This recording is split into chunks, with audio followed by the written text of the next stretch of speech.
সিলেটের রোমাঞ্চকর জয়ের টেস্ট সিরিজে ১-০ ব্যবধানে এগিয়ে জিম্বাবুয়ে।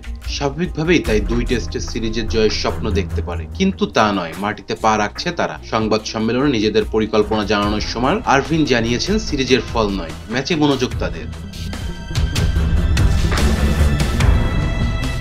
আজ চট্টগ্রামে দ্বিতীয় টেস্টে মুখোমুখি হবে বাংলাদেশ জিম্বাবুয়ে। শেষ টেস্ট নিয়ে আরভিন বলেছেন, আমাদের বোঝা জরুরি যে কোনো প্রক্রিয়াগুলো আমাদের প্রথম টেস্টে জয় এনে দিয়েছে। ১-০ ব্যবধানে এগিয়ে আছে বলে নিজেদের ওপর বাড়তি চাপ নেওয়া উচিত হবে না। সিরিজ জয়ের প্রত্যাশা অস্থির হওয়া ঠিক হবে না। শেষ টেস্টে ধাপে ধাপে এগোতে চান বলে জানিয়েছেন আরভিন। জিম্বাবুয়ের এই অধিনায়ক বলেছেন, আমাদের লক্ষ্য হওয়া উচিত পুরো ব্যাপারটাকে ছোট ছোট ধাপে ভাগ করে নেওয়া এবং নিজেদের প্রক্রিয়া ও পরিকল্পনায় অটুট থাকা। যতটা সম্ভব দীর্ঘ সময় ধরে এটা ধরে রাখতে পারলেই নিজেদের জন্য সেরা সুযোগ তৈরি হবে। ফলাফল নিয়ে আগে থেকেই ভাবনা করা যাবে না।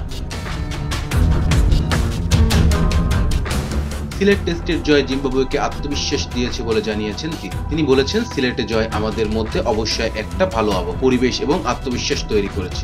এই মুহূর্তে দলের ভেতরে দারুণ একটি অনুভূতি কাজ করছে। Rezwan Islam, B sports.